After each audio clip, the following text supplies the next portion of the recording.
Haleluya. Terima kasih Tuhan. Terima kasih Tuhan. Pak Denny berdoa untuk firman Tuhan. Haleluya. Haleluya. Haleluya. Haleluya. Haleluya.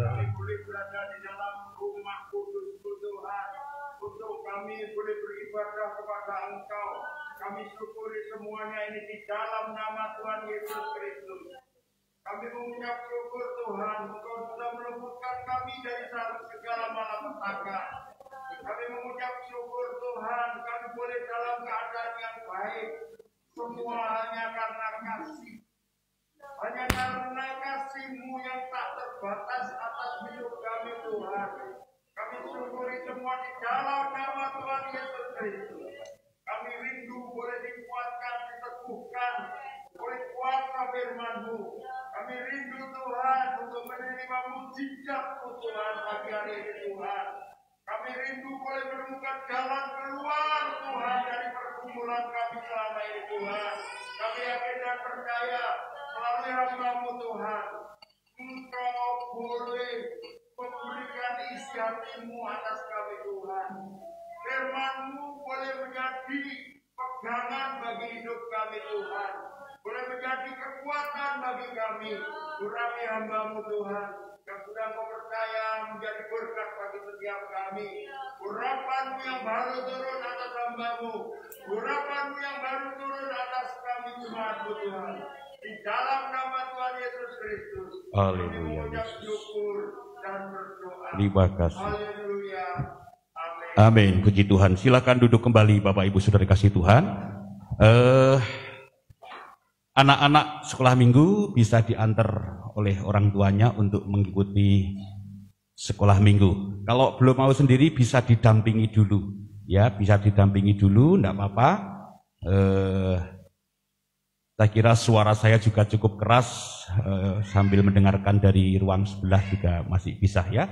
Jadi supaya firman Tuhan boleh berjalan dengan baik, maka anak-anak sekolah minggu bisa dibawa untuk mengikuti ibadah sekolah minggu sendiri di pastori.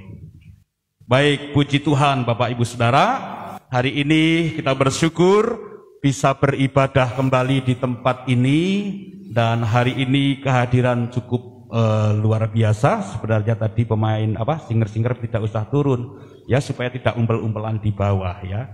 Jadi ini terbagi di sana supaya tidak umpel-umpelan. Pemain musik juga di sini saja karena biar tidak umpel-umpelan di bawah. Baik Bapak Ibu Saudara, saya percaya semua ini karena anugerah dan kebaikan Tuhan dalam kehidupan kita. Saya juga mengucapkan selamat datang kepada Pak atau Mas Andreas. Bisa berdiri Mas? Ya, oke. Ini jiwa baru Bapak Ibu Saudara. Ya, dia direkomendasikan oleh teman saya. Teman saya itu ada di Palembang, di Surabaya, di mana-mana. Jadi ketika ada kenalannya, jemaatnya yang pindah keluar kota, pasti direkomendasikan berjemaat di Pak Timo, kan begitu ya. Jadi rumahnya di Pucang Santoso, Pucang Gading. Sudah sebulan ternyata mencari gereja ya. Jadi akhirnya bisa kontak dengan saya dan saya arahkan untuk bisa beribadah di tempat ini. Karena di Pucang Gading seluruhnya masih ibadahnya online ya itu. Puji Tuhan, kita bertambah lagi satu jiwa. Dan Pucang Gading banyak kok Mas, ini Pucang Gading semua ini. Ya, 1, 2, 3 ini Pucang Gading semua. Tenang saja, temannya banyak di sana ya. Puji Tuhan. Nanti kita buka pos PI di sana kalau udah banyak gitu ya. Baik, puji Tuhan. Puji Tuhan, mari kita akan kembali membaca Alkitab kita, Bapak Ibu Saudara, yang terambil di dalam 1 Raja-Raja pasal 18, 1 Raja-Raja pasal 18 ayat 30 sampai 33. 1 Raja-Raja 18 ayat 30 sampai 33. Kita sebenarnya baca satu perikop atau satu pasal, tapi waktunya yang tidak memungkinkan. Kita baca saja di ayat mas kita ya. 1 Raja-Raja 18 ayat 30 sampai 33.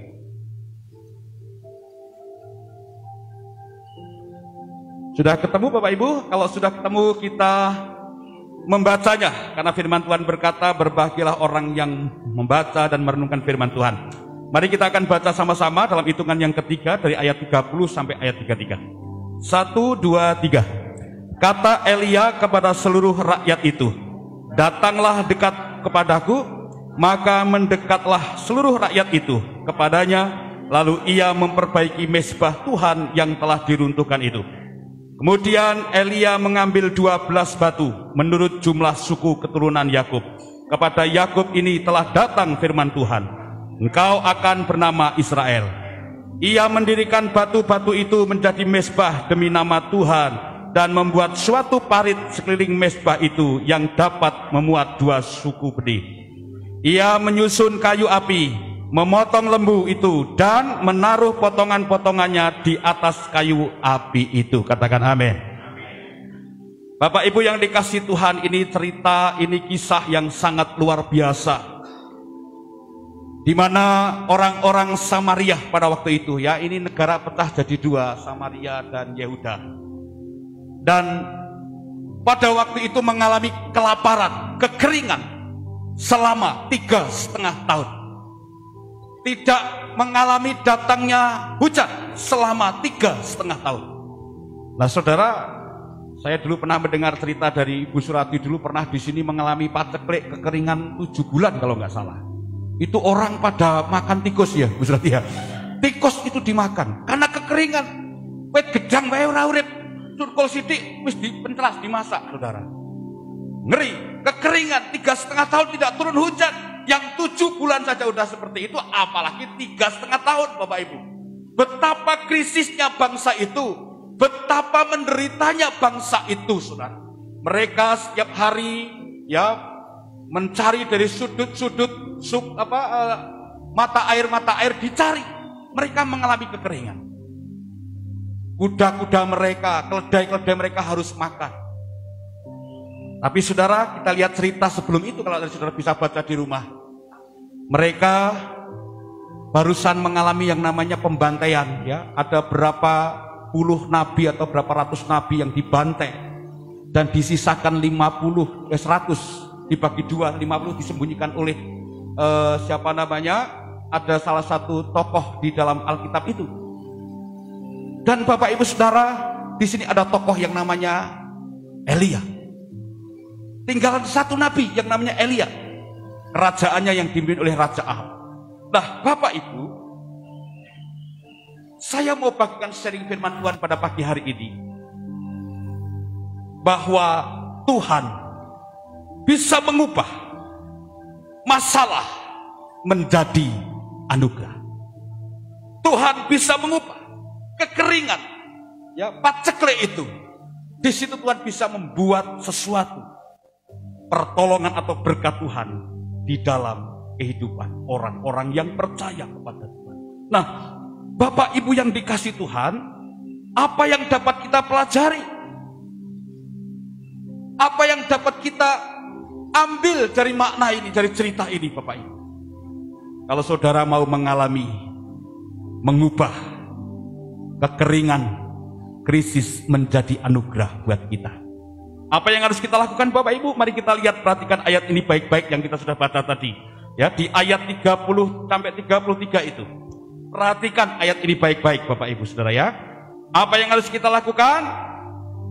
Di ayat 32, ia mendirikan batu-batu itu menjadi mezbah demi nama Tuhan, dan membuat suatu parit sekeliling mezbah itu yang dapat memuat 2 sukat benih. Ia menyusun kayu api, memotong lembu itu, dan menaruh potongan-potongan di atas kayu api. Saudara, kalau saya nggak ceritakan asal latar belakangnya mungkin nggak mudeng ya, tiba-tiba mendirikan mezbah gitu. Bapak Ibu, ini sekarang ini ayat ini sedang berperang antara 450 nabi-nabi Baal, nabi-nabi Baal, penyembah Baal, bersama dengan seorang nabi Tuhan, yaitu Nabi Elia. Nah, dalam cerita sebelumnya mereka nabi-nabi Baal mempersembahkan korban, menorah-norah tubuhnya, darahnya mengalir, tetapi tidak turun hujan, tidak turun api, tidak. Korban mereka tidak diindahkan oleh Tuhan. Nah, tetapi Elia, Bapak Ibu, Elia ingin menunjukkan bahwa Tuhan saya Tuhan yang hebat, Tuhan saya Tuhan yang luar biasa. Di masa kekeringan ini dia bisa buat sesuatu. Nah, maka yang dilakukan oleh Elia Ketika mereka melihat nabi-nabi Baal nggak bisa lakukan sesuatu, Elia berkata, mari mendekat kepadaku. Semua orang Israel mendekat kepada Elia. Lalu mereka mulai menyusun batu untuk dibuat mezbah. Lalu di atas mezbah ditaruh kayu, di atasnya ditaruh binatang yang akan dipersembahkannya. Satu hal yang perlu kita ketahui, untuk pemulihan segala sesuatu, untuk membuat kekeringan menjadi anugerah, krisis menjadi anugerah, satu yang harus kita lakukan yang pertama, pulihkan mezbahmu. Pulihkan mezbahmu. Apa itu mezbah? Saya pernah menjelaskan beberapa waktu yang lalu.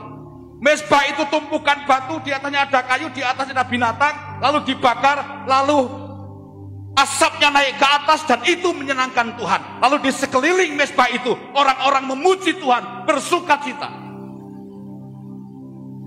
Satu yang harus Bapak Ibu lakukan kalau mau keadaan kita dipulihkan, pulihkan dulu ibadahmu, pulihkan dulu jam-jam ibadahmu, pulihkan dulu urusan hidup rohani kita bersama dengan Tuhan. Saya bersyukur hari ini, dan ini tepat sekali firman untuk Bapak Ibu dan untuk saya. Saatnya yang selama ini masa pandemi ini kita terganggu ibadah kita, harus ibadah di rumah, harus ibadah kelompok-kelompok, semua orang takut. Dan Tuhan mau, kalau mau kita dipulihkan, Tuhan mau pulihkan, kita harus memulihkan dulu ibadah kita, cara beribadah kita. Memang ibadah tidak harus di gereja, karena perjanjian lama, perjanjian baru mengajar ibadah di rumah pun bisa. Tetapi hari Sabat, hari Tuhan, kita harus datang ke rumah. Beribadahlah kepada Tuhan Allah selagi Ia masih berkenan ditemui. Bapak Ibu, mau keluar dari krisis, mau keluar dari krisis kesehatan selama ini, krisis ekonomi, tekanan apapun juga, yang pertama yang perlu kita koreksi, apakah ibadah kita sudah benar? Apakah ibadah kita sudah berkenan di hadapan Tuhan? Makanya saya anjurkan kepada Bapak Ibu Saudara, walaupun ibadah di rumah lewat streaming, saya sudah berusaha untuk streaming, cari kabel ini, Pak Gideon tak suruh cari splitter ini supaya bisa ditangkap dengan baik di rumah. Tapi seharusnya orang ibadah di rumah itu duduk di kursi, pakai sepatu, pakai baju bersih, bawa persembahan. Itu yang benar. Kalau nonton di rumah streaming sambil tidur, sambil ngising, bisa berkenan saudara? Gak bisa. Sambil kerja? Gak bisa. Taruh HP-mu di depan saudara, duduk di kursi, pakai baju yang rapi, bawa persembahan. Kepala rumah tangga bertanggung jawab mengatur istri dan anak-anaknya. Yuk duduk bareng di ruang tamu. Taruh itu HP di depan, ikuti ibadah siapapun yang sedang berkhotbah. Ikuti sampai selesai. Saatnya persembahan-persembahan kumpulkan, besok store ke bendahara. Seperti itu. Gereja-gereja lain beberapa lakukan itu. Kenapa? Karena itu yang terbaik. Jadi kalau mau kita dipulihkan hidup kita, pulihkan ibadahmu kepada Tuhan. Saya percaya Bapak Ibu hari ini, Minggu 1 Agustus ini, berkomitmen memperbaiki ibadah kita kepada Tuhan. Berani datang beribadah ke rumah Tuhan. Itu luar biasa. Kenapa saya katakan itu? Karena kita nggak bisa. Memang bisa ibadah di rumah, bisa. Tapi masih banyak gangguan Bapak Ibu. Iya kan? Lagi nonton gini, ada tamu. Akan ditinggal. Nemoni tamu dulu. Gak bisa saudara, datang ke rumah Tuhan, beribadah kepada Tuhan. Jadi Bapak Ibu yang dikasih Tuhan, mari untuk kita bisa mengubah masalah menjadi berkat, krisis menjadi berkat. Perbaiki mezbah Tuhan lebih dulu. Jam-jam penyembahan kita kepada Tuhan kita pulihkan. Mezbah ini mezbah yang pernah diruntuhkan, mezbah yang pernah sudah tidak ada lagi karena mereka menyembah Baal. Elia mengajak Israel, yuk pulihkan dengan mendirikan mezbah di hadapan Tuhan. Saya sarankan walaupun kita ibadah di rumah streaming, tetap hormati Tuhan. Pakaianmu ya ibadah pakai koloran, ada kak sempak tok gitu kan, piye saudara? Sing penting iso ndelok timo ning gereja khotbah, enggak bisa saudara. Pakai baju yang rapi ya. Saya lihat ada jemaat yang anaknya beribadah satu tempat, dia pakai rapi, baju rapi, tetap ada persembahan. Nah, itu namanya ibadah yang baik itu begitu. Dan kita juga pernah lakukan di rumah-rumah waktu pandemi di tahap yang pertama. Seperti itu saudara saya lakukan. Ya. Mau pulihkan ibadah kita saudara? Lalu ibadah kita di gereja pun kita juga harus pulihkan. Cara memuji kita yang terbaik buat Tuhan. Cara mendengarkan firman Tuhan, berikan telinga yang terbaik buat Tuhan. Cara bertepuk tangan kita, berikan tepuk tangan yang terbaik buat Tuhan. Mari kita mulai ubah, mulai koreksi jam doa kita, pelayanan kita, hubungan pribadi kita dengan Tuhan. Karena kita harus sadar bahwa mujizat itu datangnya dari siapa? Tuhan. Itu yang pertama Bapak Ibu. Yang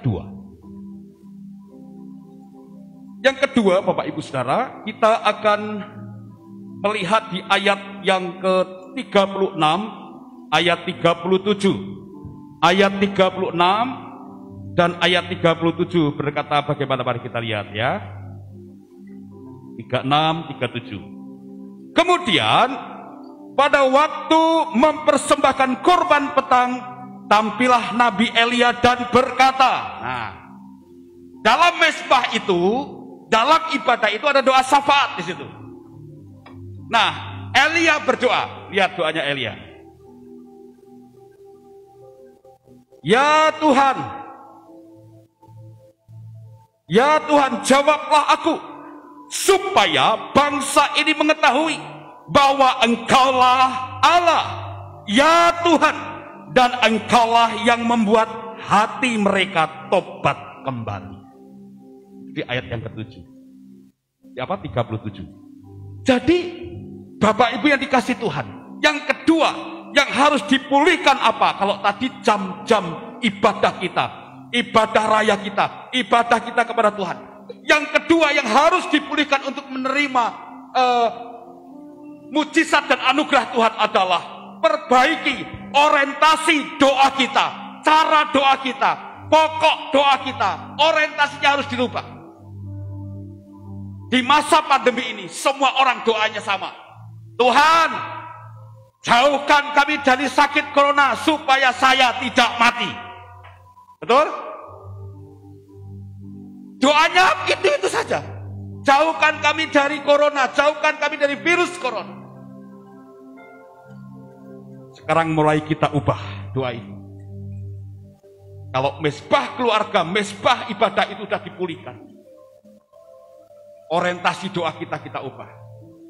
Elia, dia berdoa meminta mujizat Tuhan terjadi untuk bangsa Israel supaya kembali bertobat dan kembali kepada jalan yang benar, supaya nama Tuhan dipermuliakan. Itu ayat itu mengatakan gitu.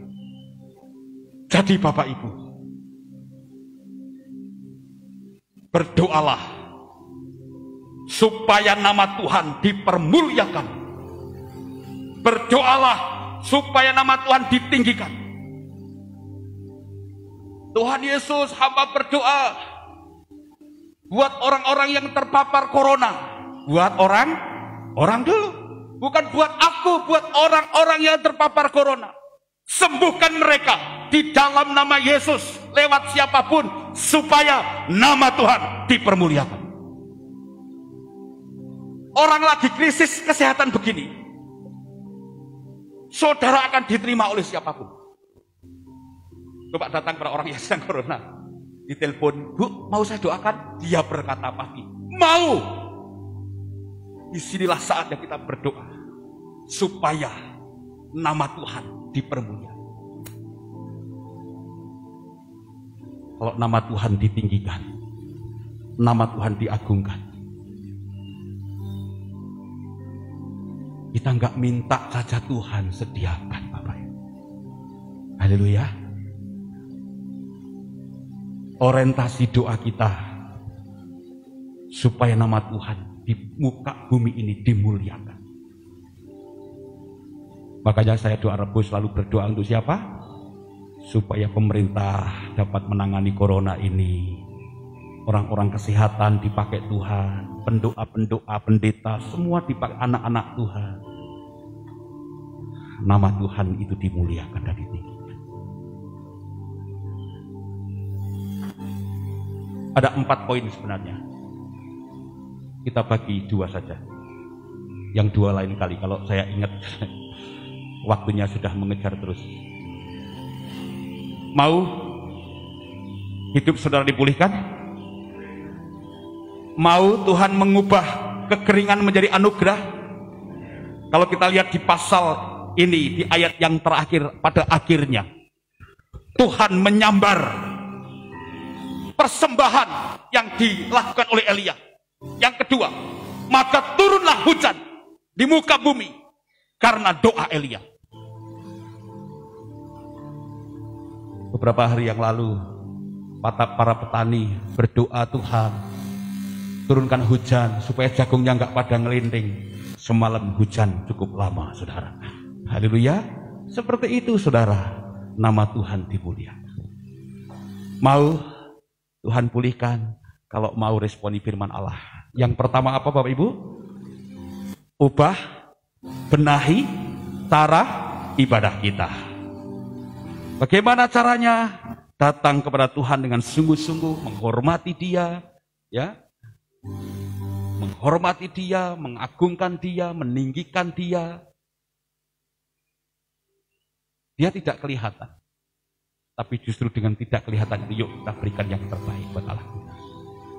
Mulai hari Minggu depan, saya percaya Bapak Ibu akan mulai setia beribadah kepada Tuhan. Amin, saudara. Justru yang selama ini kita dikekang oleh aturan-aturan. Justru ketika saat ini kita boleh diizinkan ibadah, ayo ibadah dengan sungguh-sungguh. Dan kalau memang harus ada PPKM lagi, harus ibadah di rumah, beribadahlah di rumah dengan sungguh-sungguh. Karena Tuhan ada di mana-mana. Jadi jangan dikira, wah Pak Timo di gereja lewat streaming. Saudara pakai kaos angklek, pakai celana apa itu, olahraga, sakarepe dhewe. Ya tidak bisa, saudara. Hormati Tuhan. Maka kehidupan kita akan dipulihkan oleh Tuhan. Amin, saudara. Amin. Yuk datang kepada Tuhan. Tundukkan kepala kita. Hari ini Tuhan mau pulihkan kita. Saudara yang punya pergumulan, krisis kesehatan, saudara yang sedang mengalami pergumulan krisis ekonomi, hari ini waktunya, pagi ini waktunya. Tuhan mau pulihkan kita melalui kuasa darah Tuhan, melalui tubuh dan darah Tuhan. Kita bersekutu dengannya karena Dialah empunya kerajaan dan sorga. Dia mati, Dia bangkit buat kita semua.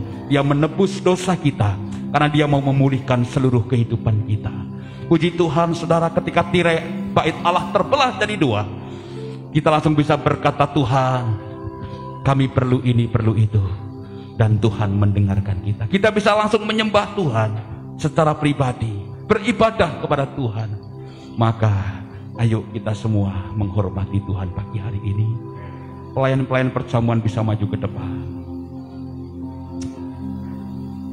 Haleluya. Ku telah mati dan tinggalkan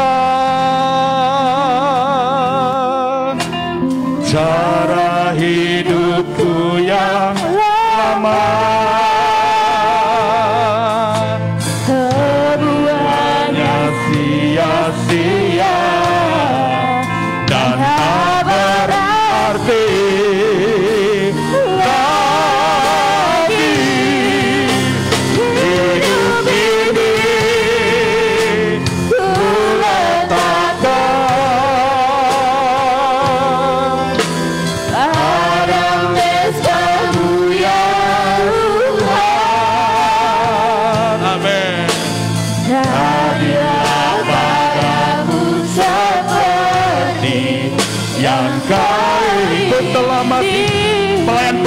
kita berlutut.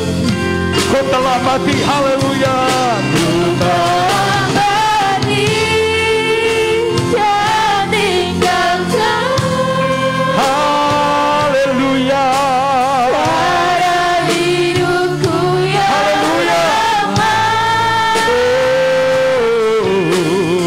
Semuanya sia-sia dan tak berarti.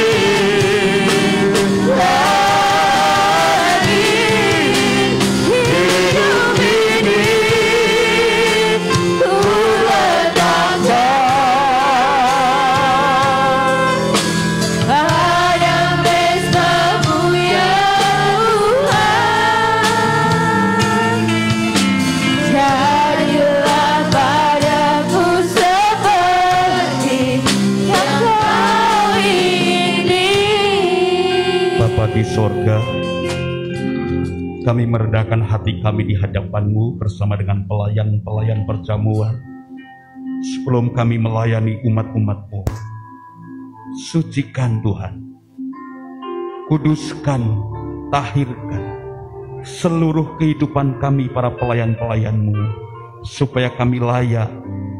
Terima kasih Tuhan. Sebelum kami menerima tubuh dan darah Tuhan, hamba berdoa di dalam nama Tuhan Yesus, mari Engkau ubah roti ini menjadi roti yang penuh kuasa tubuh Tuhan yang dipecah-pecahkan bagi murid-muridnya. Dan ketika orang memakannya, maka seluruh kehidupannya akan dipulihkan. Tuhan juga ubah anggur ini, cawan ini, berkuasa seperti darah Tuhan pada waktu itu yang tercurah. Maka orang yang meminumnya, yang sakit disembuhkan, yang susah dihiburkan, yang lemah dikuatkan. Di dalam nama Tuhan Yesus Kristus, kami percaya Tuhan mengubah semuanya ini menjadi penuh dengan kuasa dan urapan. Terima kasih Tuhan Yesus, kami rendahkan hati kami sekali lagi di hadapan Tuhan. Layakkan kami untuk menerima tubuh dan darah Tuhan. Seluruh jemaat-Mu, baik orang tua maupun orang muda maupun anak-anak, mereka boleh layak menerima kuasa kematian dan kebangkitan Tuhan, sehingga kami jadi satu tubuh Kristus, bersekutu di dalam Tuhan. Terima kasih dalam nama Yesus, haleluya, amin.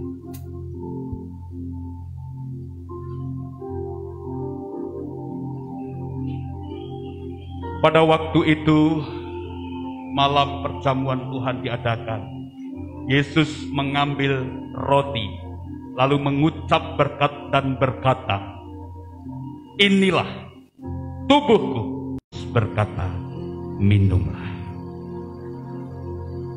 Ku telah mati dan tinggalkan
Bapak Ibu, apakah ada yang belum dilayani anggur apapun roti? Mungkin yang ada di luar. Yang di luar ada orang enggak? Tidak ada ya. Baik, kalau sudah dapat semua, mari kita bangkit berdiri. Darahnya amat kuasa, sucikan dari dosa. Lepaskan segala sakit, darahnya.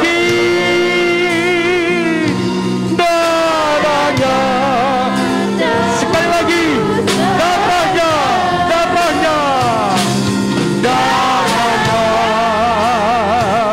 amat kuasa, sucikan, amin, dari dosa. Lepaskan segala sakit, darahnya tebus saya. Mari kita angkat cawan roti di tangan kanan kita dan dengarkan firman-Ku. Dan ketika mereka sedang makan, Yesus mengambil roti, mengucap berkat, memecah-mecahkannya, lalu memberikannya kepada murid-muridnya dan berkata, ambillah, makanlah, inilah tubuhku. Apakah saudara percaya bahwa roti ini menggambarkan tubuh Tuhan? Apakah saudara percaya ketika memakan tubuh Tuhan ini, maka kehidupan saudara dipulihkan? Kalau saudara percaya, buka maskermu dan mari kita makan di dalam nama Tuhan Yesus Kristus. Haleluya.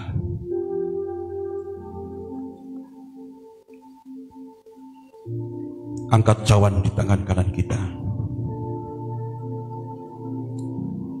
Darahnya tercurah di kayu salib semata-mata supaya kita lepas dari kutuk keturunan. Dosa kita diampuni. Apakah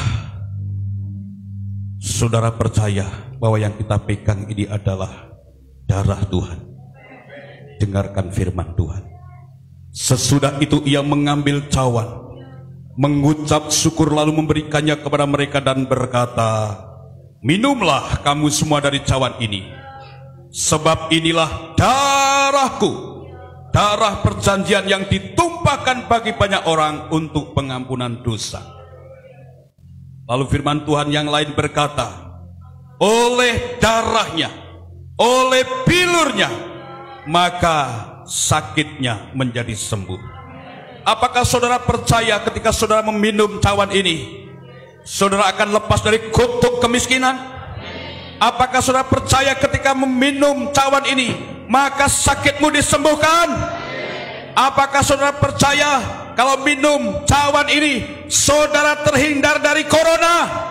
Kalau percaya, minum dengan dalam nama Yesus Kristus. Hidupku dipulihkan, hatiku ditahirkan, pikiranku disucikan, sakitku disembuhkan, tubuh fisikku dikuatkan di dalam nama Yesus. Dalam nama Yesus. Terima kasih Tuhan. Terima kasih Tuhan. Kami sudah terima tubuh dan darah Tuhan. Kami mau merasakan jamahan dan kuasa-Mu dalam hidup kami. Persekutuan-Mu dengan tubuh dan darah Tuhan mengalir dalam hidup kami. Hidup kami sehat, kuat. Hidup kami ditolong Tuhan, karena Engkau ada dalam kehidupan kami. Terima kasih Tuhan. Terima